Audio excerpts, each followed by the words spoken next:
I used to struggle with time management in my day-to-day life. Consistency evaded me, and I had trouble being disciplined. My goals seemed to outpace me, always being one step ahead.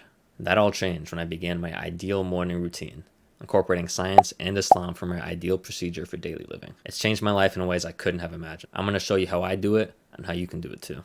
Hey everyone, I'm Yassine Yildiz. I also go by Avano, and this is my channel where I talk about getting the most out of what you want in your life, your hobbies, and for yourself. I study psychology and play collegiate League of Legends at Winthrop University. One of the best ways to organize your life and get the most out of each and every day is to have a routine that you automatically go by. Having a structured routine that you do long enough that becomes a daily habit makes starting the day right almost automatic. And the less so you have to think about what you do in the morning, the better. First things first, the best morning routine actually starts the night before. In order to get the most out of your morning, you have to set yourself up for success before you go to sleep. In Islam, we have 5 daily prayers that occur at different times in the day.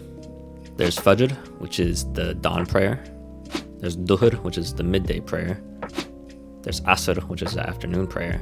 There's Maghrib, which is the dusk prayer. And then there's Isha, which is the night prayer. Once Maghrib prayer starts, I perform my prayer and get ready to start my bedtime routine. At this time of year, toward the beginning of fall, Maghrib is around 7:30 o'clock, which makes for a good time to begin getting ready to sleep if I want to wake up early. You want to give yourself enough time to really wind down and let your brain begin to rest itself. I put my phone up for charge in the night, without putting it near my bed so I couldn't use it if I wanted to. Doing this makes using my phone in bed more inconvenient, and making a bad habit inconvenient makes it much easier to stay away from, as said in Atomic Habits by James Clear. After that, I head into the bathroom and do my nighttime routine. I brush my teeth and then use my water floss by Waterpik, cleaning my mouth before bed. Your teeth and gums are something that many people take for granted before it's too late, so it's much better for you to take care of them while you still can.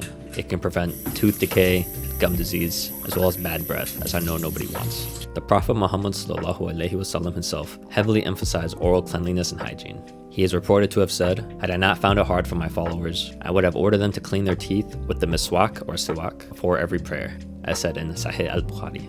After that, I begin my skincare routine. I start by cleansing my face with CeraVe's Hydrating Facial Cleanser, which you can find at like any Walmart or Superstore. Afterward, I apply No. 7's Retinol Night Cream and give it some time to get absorbed before I apply moisturizer. After finishing up in the bathroom, I head back to my room and turn off most of the lights. Before going to sleep, it's ideal to limit light exposure, especially bright or blue lights, to your eyes because it is said to reduce melatonin, which is a hormone in your body that regulates your sleep and wake cycle, otherwise known as the circadian rhythm. You don't want your melatonin reduced before bed because it can make it harder to fall asleep and stay asleep. Then I sit in my bed and grab my journal. I use this journal to get my thoughts and feelings of the day onto paper and release it from my mind. Expressing what's in your head, even if it's the form of a personal journal that no one will read, helps you vent frustrations, process emotions, clarify thoughts, and other thoughtful things that would otherwise stay in the confine of your mind. This especially helps clear my mind for the next step, which is meditation. Now I begin a 5-minute meditation breathing exercise. Consistent meditation is shown to have some incredible benefits. Stress reduction, improved concentration, increased mindfulness, anxiety and depression management, enhanced sleep quality, and other various benefits can all be attained through consistent meditation. The meditation exercise that I practice is the counting breaths meditation, which is mostly self-explanatory. I rid my mind of thoughts, close my eyes, and breathe in while counting for 4 seconds, then breathe in while counting for 4 seconds. I focus solely on the numbers. Don't be discouraged if you find your mind wandering or if you randomly think of something else that's supposed to happen.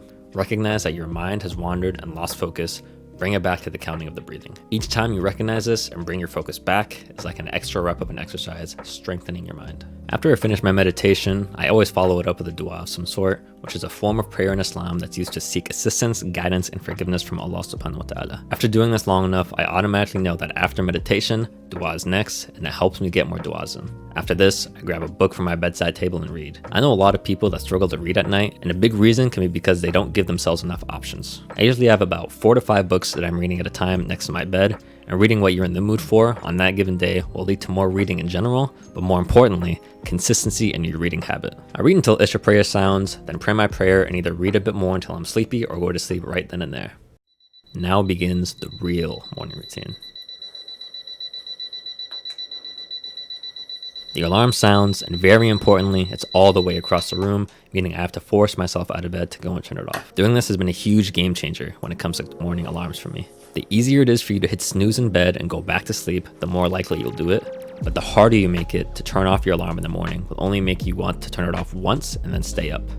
Right when I turn off my alarm, I also turn on the brightest lights in my room and head to the bathroom.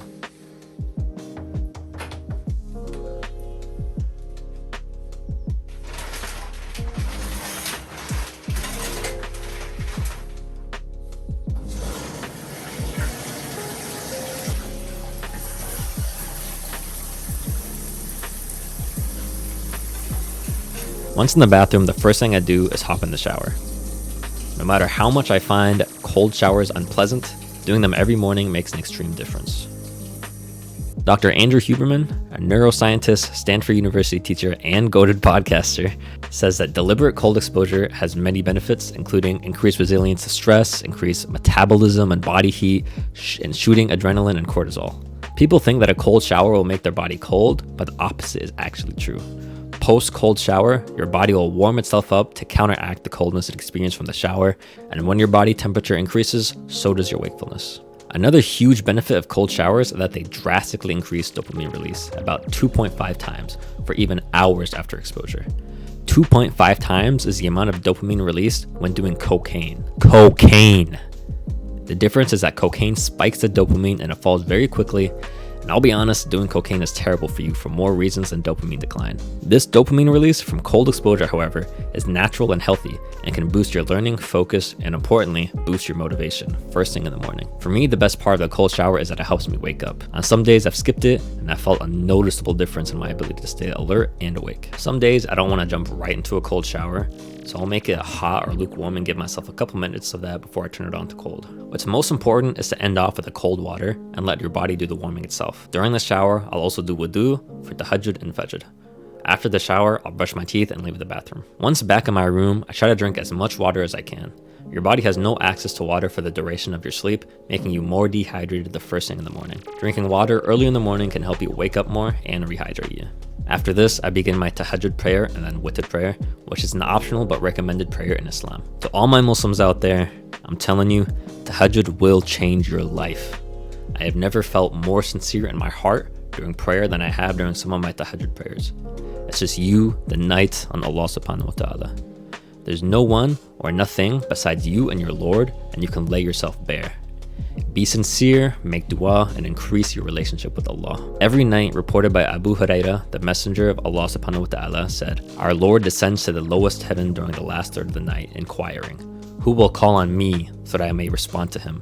Who is asking something of me so that I may give it to him? And who is asking for my forgiveness so I may forgive him?'" After finishing tahajjud, I read some Quran while I wait for Fajr to start. The key here is to be consistent, no matter how small. I found that even if I only read for a small amount of time, if I do it every day, I keep the habit going. It's better to do the smallest thing than to do nothing at all. Once Fajr Adhan goes off, I pray my Fajr prayers and head to the kitchen to have a small breakfast and coffee. On my way up, I check if my cat's food bowl is empty, and if it is, I'll refill it.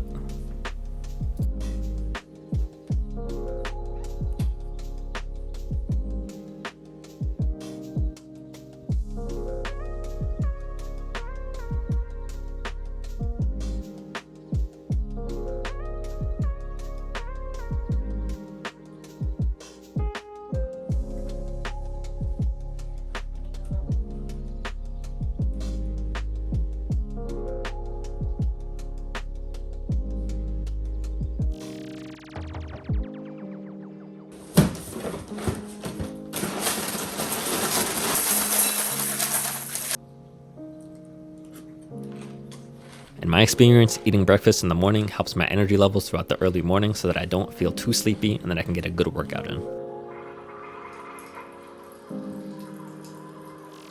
When it comes to caffeine, the timing in which you take it is important. When you wake up, there's a natural spike in cortisol and adenosine in your brain. Most importantly, you want your adenosine buildup to flush itself out before you ingest caffeine. Adenosine is a neuromolecule responsible for drowsiness and feelings of sleepiness. When you wake up, there's a buildup of it in your brain that slowly flushes itself out over a course of 1 to 2 hours. If you drink caffeine before your adenosine flushes itself out, it causes some problems. The way that caffeine works is that it acts as an adenosine inhibitor.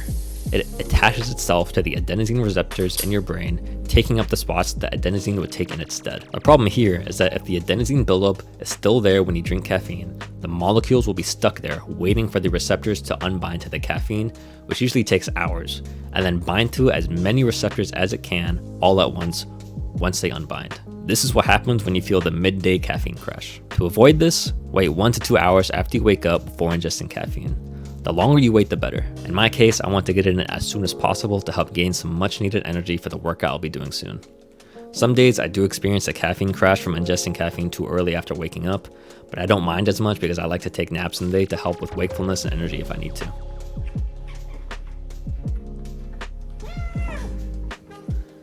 Before I head back to my room, I always spend a little bit of time messing with my little babies.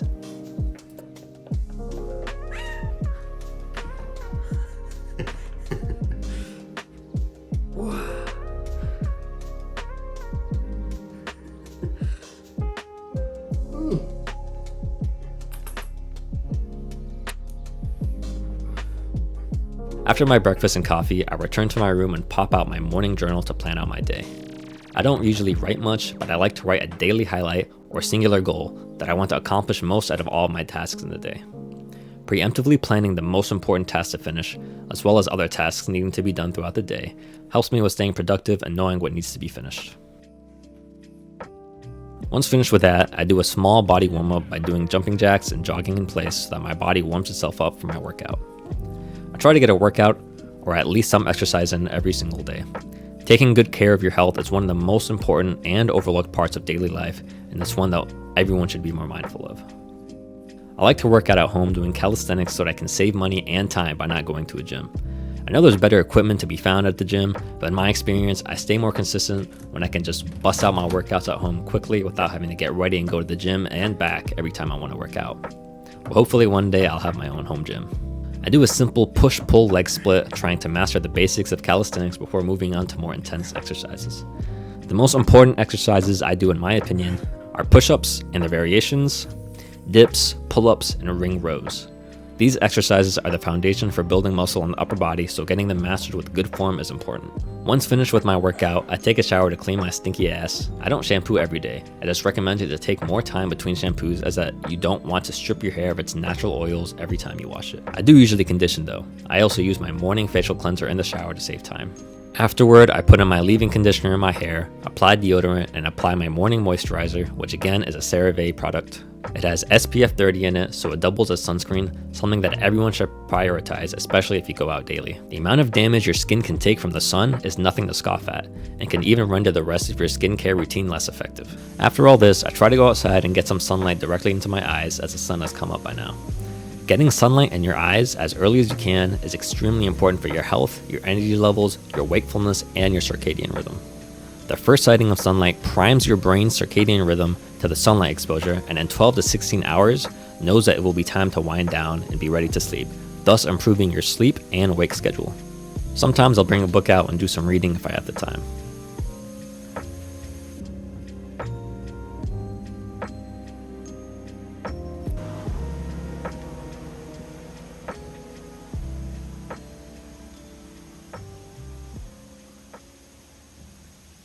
After this, my routine is officially done and I start my workday. I try to get a few hours of deep work in right when I'm finished, as that is when I have the most energy and mental clarity. This routine has worked extremely well for my life, letting me stay healthy, get good sleep, and most importantly, to be more productive, and I feel like I have loads of time. By the time I finish all this, it's about 8 a.m., which is still before many people have even woken up. One of the key aspects of this routine that feels so good to me is working out before really starting my day. In my experience, when I try to do workouts in the afternoon, I feel a sense of dread or anxiety that there's a big task that I need to make sure that I get done, and many times I feel out of energy by the time I have to get my workout in. Getting it done first thing in the morning as a habit frees up my mind so much, like a burden has been lifted, and it's one less thing that I have to worry about in my days. Another great thing about this is that it helps with my energy levels throughout the day, especially right afterwards. Intense exercise too close to bedtime has also been shown to negatively affect your ability to fall asleep and your sleep quality, which makes getting it done early another plus for me.